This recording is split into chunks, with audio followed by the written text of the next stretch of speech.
महेशं रजतगिरिनिभं चारुचन्द्रावतंसं रत्नाकल्पोज्ज्वलाङ्गं परशुमृगवरा भीतिहस्तं प्रसन्नं पद्मासीनं समन्तास्तुतममरगणैर्व्याघ्रकृत्यं वसानं विश्वाद्यं विश्वबीजं निखिलभयहरं पञ्चवक्त्रं त्रिनेत्रम् करचरणकृतं वा कायजं कर्मजं वा श्रवणनयनजं वा मानसं वा पराधं विहितमविहितं वा सर्वमेतत्क्षमस्व।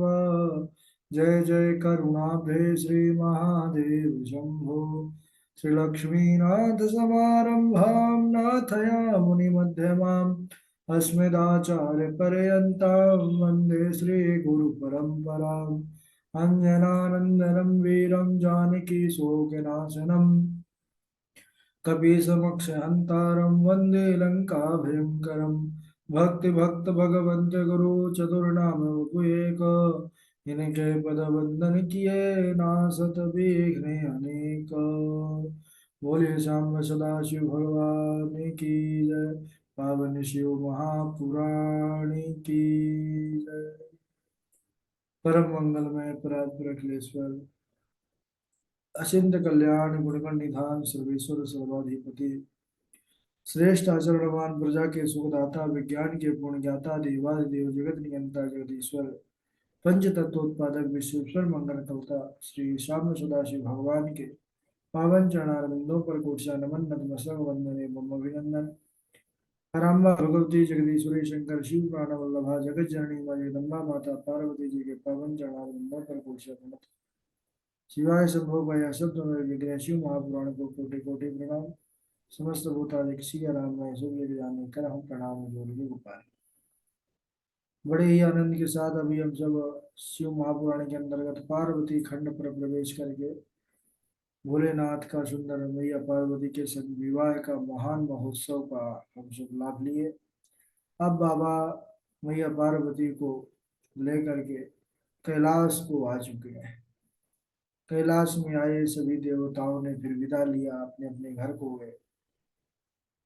इसके बाद कुमार खंड पर हम प्रवेश करके वंदे वंदन तुष्ट मानसमतिम प्रेम प्रियम प्राम प्रेमदम भगवान साम सदाशिव को नमस्कार किए।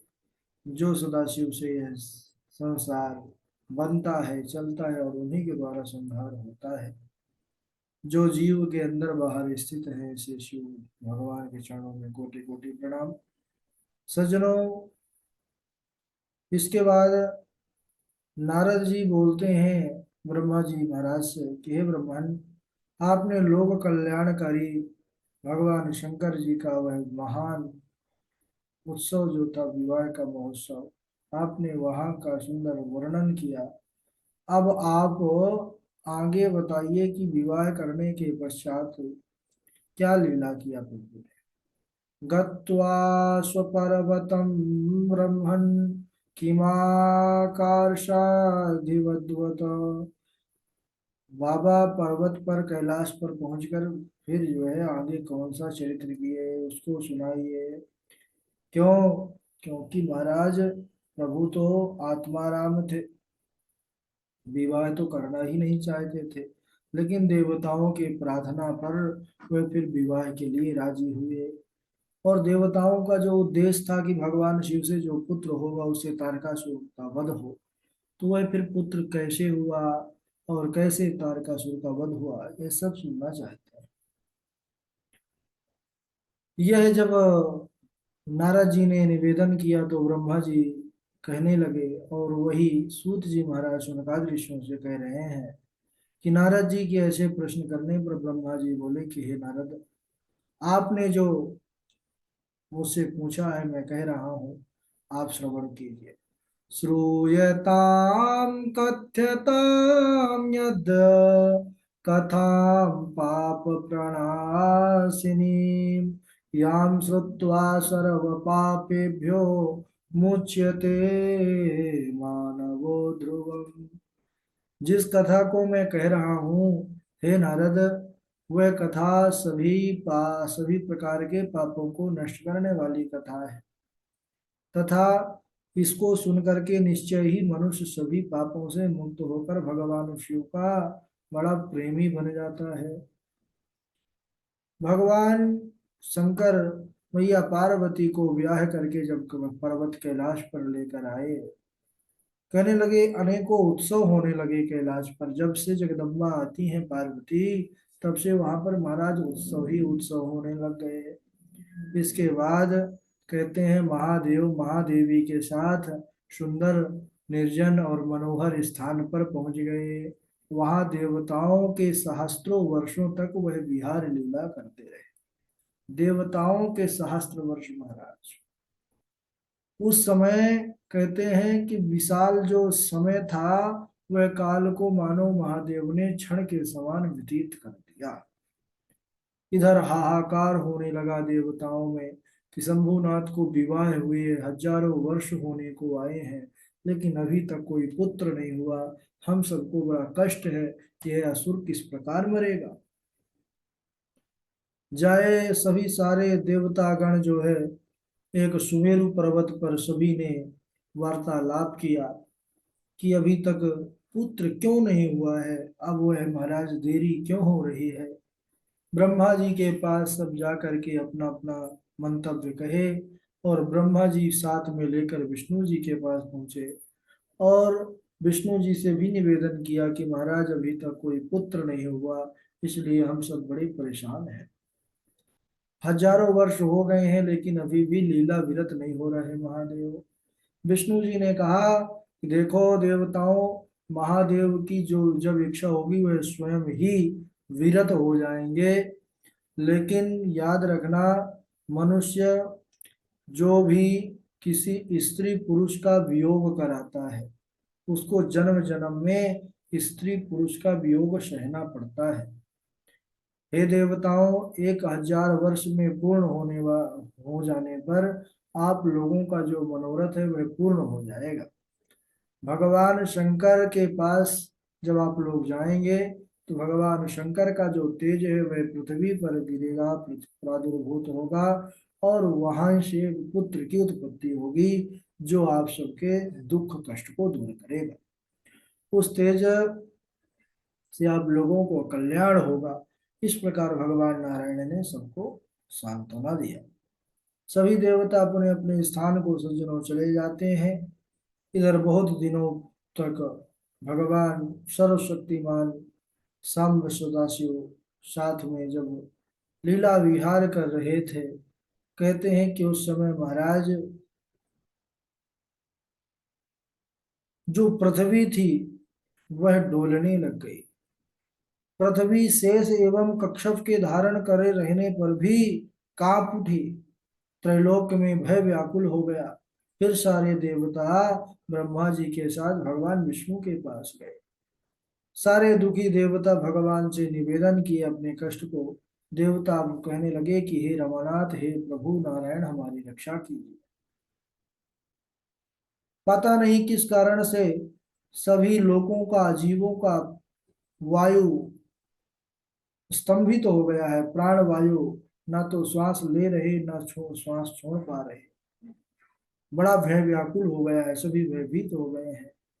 तब विष्णु भगवान सबको लेकर कैलाश को गए, किंतु भगवान तो वहां थे नहीं। वे तो किसी निर्जन स्थान पर, मनोहर स्थान पर थे।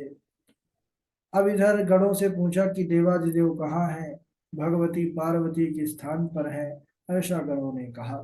सब देवता आवास स्थान के द्वार पर खड़े होकर के ऊंचे स्वर से भगवान सांब सदाशिव की स्तुति करने लगे कि किम करोसि महादेव आभ्यंतरे परमेश्वर, तारकार्तान् सुरान् सर्वान् पाहि नः शरणागतान्। हे जगदीश, आप जो है अंतःपुर पर क्या कर रहे हैं। हम सब बड़े दुखी हैं। तारकासुर हम सबको बड़ा कष्ट दे रहा है। हमारी रक्षा कीजिए प्रभु, हमारी रक्षा कीजिए। अब महादेव की स्तुति करने लगे तो महादेव तो कृपालु है। स्तुति सुनकर देवताओं के द्वार पर आ गए। और द्वार पर आए, कहने लगे, हे देवताओं, अब बतलाओ मेरे तेज को कौन धारण करने का सामर्थ्य रखता है। तब देवताओं से प्रेरणा प्राप्त करके अग्नि कपोत का रूप धारण करके पृथ्वी पर जो उस भगवान शिव का तेज था उसको ग्रहण किया। उस समय शिव के आगमन पर थोड़ा देर हुआ, तब जगदम्बा पार्वती भी पीछे पीछे महादेव के पास पहुंच गई। अब भगवती ने जब देखा देवताओं को, तब तो क्रोध की सीमा न रही। जगदम्बा ने संपूर्ण वृत्तांत को जब समझा तो कहने लगी कि हे देवताओं, आप लोग तो बड़े स्वार्थी हैं। रे रे सुरगणाः सर्वे यूयं दुष्टा विशेषतः स्वार्थ संसाधका नित्यं तदर्थं पर दुखदा। अरे देवताओं, तुम लोग तो बड़े स्वार्थ साधक हो। तुम जो है अपने स्वार्थ में आकर के मेरी जो है रति लीला भंग कर दिए। इसलिए जाओ, आज से मैं भी तुमको श्राप देती हूँ। क्या कहते हैं कि आज आपके कारण मैं वंध्या हो गई हूँ, इसलिए आज से तुम लोगों ने जो मेरा विरोध किया है उससे आपको कभी सुख नहीं मिलेगा। श्राप दे दिया भगवती ने कि सब देवताओं की स्त्रियां भी, आप लोगों की स्त्रियां भी वंध्या हो जाएं, कोई पुत्र ना हो। सब देवता दुखी हो गए महाराज।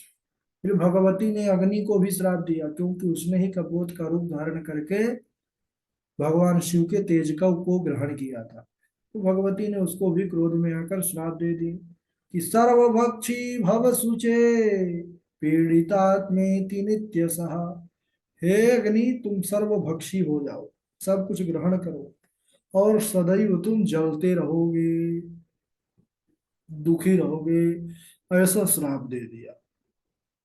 इसके बाद पार्वती जी सांब सदाशिव के साथ अपने आवास पर चली आई। वहां जाकर पार्वती ने प्रयत्न पूर्वक शंकर जी को समझाया और उनसे फिर सर्वश्रेष्ठ गणेश नामक पुत्र उत्पन्न हुआ महाराज। तो गणेश जी की लीला गाने वाली है। कहते हैं कि यह गणेश जी के कई चरित्र हैं और वह चरित्र भी आगे हम सब श्रवण करेंगे। लेकिन उसके पूर्व हम सब कार्तिकेय जी की लीला, कुमार की लीला, उसको श्रवण करते हैं। कहते हैं कि जब देवता लोग अग्नि के मुख से भोजन करते हैं, हम सब स्वाहाकार करते हैं ना, जब स्वाहा इंद्राय स्वाहा, ब्रह्माय स्वाहा, शिवाय स्वाहा, रामाय स्वाहा, भद्राय स्वाहा, सब देवताओं को भोजन कहाँ से देते हैं? हम लोग अनुष्ठान भी करते हैं तो अंतिम में हवन करते हैं, वही ग्रास स्वाहाकार से। क्योंकि सभी देवताओं का मुख अग्नि है, अग्नि से ही भगवान जो देवता है वह प्रसाद ग्रहण करते हैं। अब अग्नि ने तेज को ग्रहण कर लिया तो सारे देवता गर्भ हो, क्या हो गए? गर्भ से हो गए महाराज।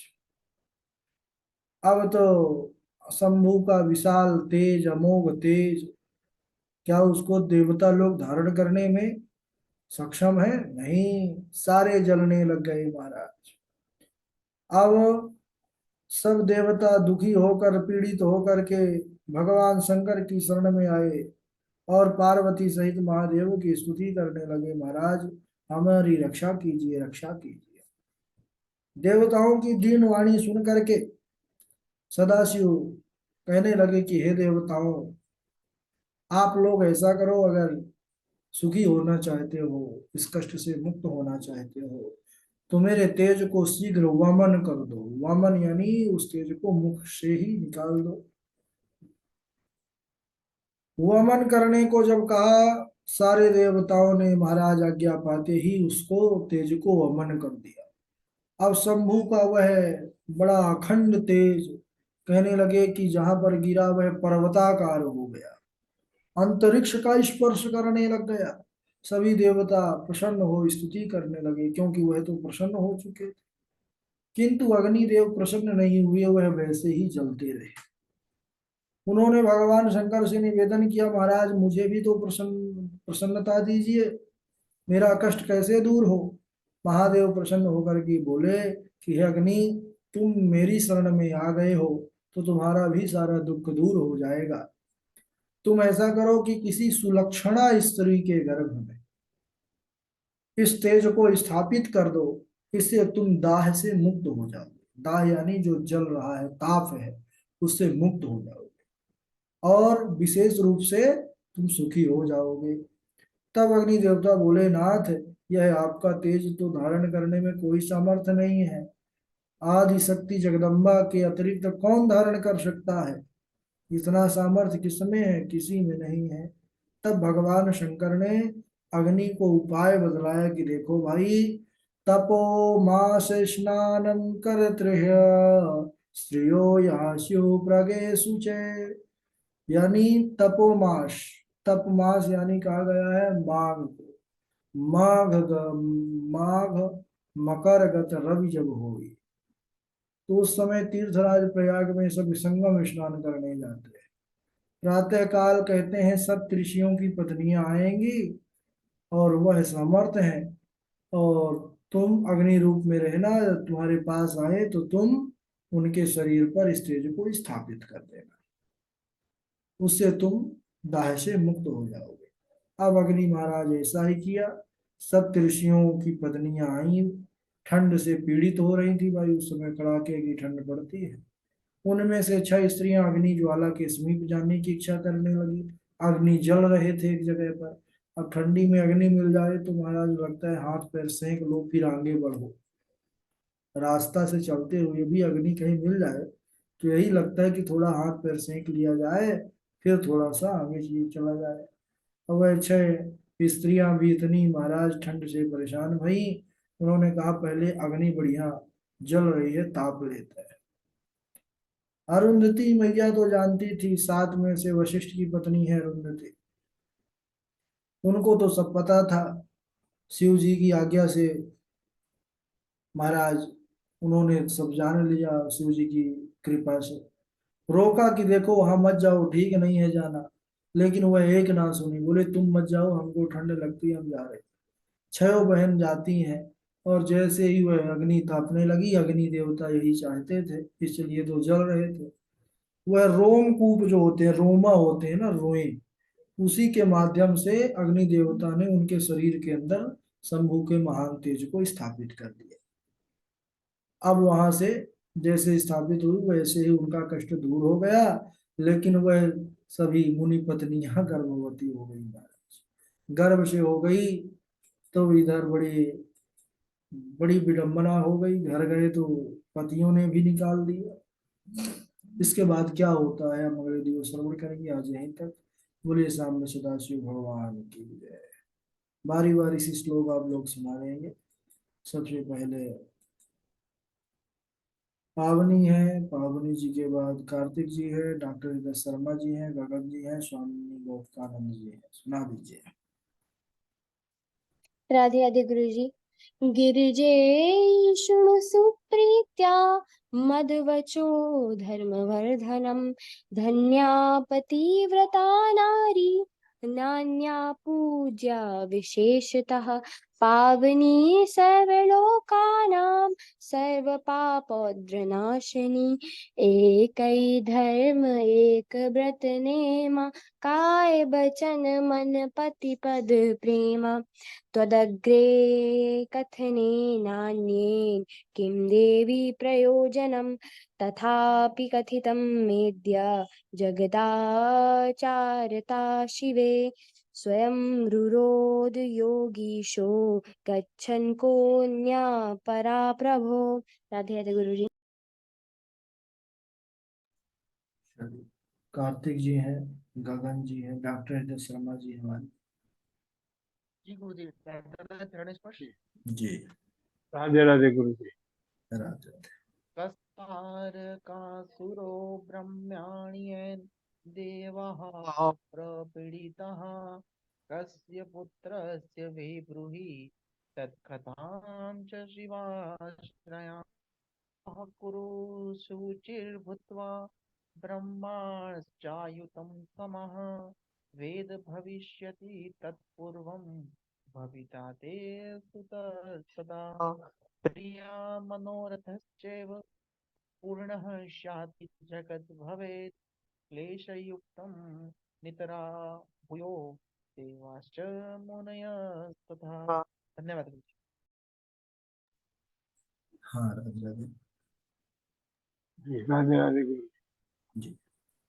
धन्या पतिव्रता नारी नान्या पूज्या विशेषतः पावनी सर्वलोकानां सर्वपापोदनाशनी गिरिजे शृणु सुप्रीत्या मद्वचे धर्म बंधनम त्वग्गे कथने नानेन किम देवी प्रयोजनम तथापि कथनम मेद्यम जगताचारत शिवे।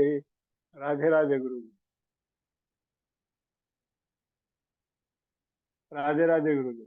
हाँ राधे राधे राधे राधे आचार्य जी। राधे राधे धन्यस्त्वं गिरिशार्दूल तव कीर्तिर्महीयसि तदानीं पुरनार्यश्च गलादीनीं व्यधुर्मदा उच्चैरुरोद सामेन तमुवाच कृपानिधिं गिरिजे शृणु सुप्रीत्या मद्वचो धर्मवर्धनम्। धन्या पतिव्रता नारी नान्या पूजा विशेषतः पावनी सर्वलोकानां सर्वपापोगनाशिनी एकै धर्म एक व्रत नेमा काय वचन मन प्रतिपद प्रेम त्वदग्रे कथनेन नानेन किं देवी प्रयोजनं तथापि कथितं मेघ जगदाचरतः शिवो स्वयं रुरोद योगीशो गच्छन् कोऽन्यः परः प्रभो वन्दे वन्दनुतुष्ट मानसमति प्रेम प्रियं प्रमेदं पूर्णं पूर्णकरं प्रपूर्ण नखिलेश्वरीय कवासं शिवम। राधे राधे आचार्य।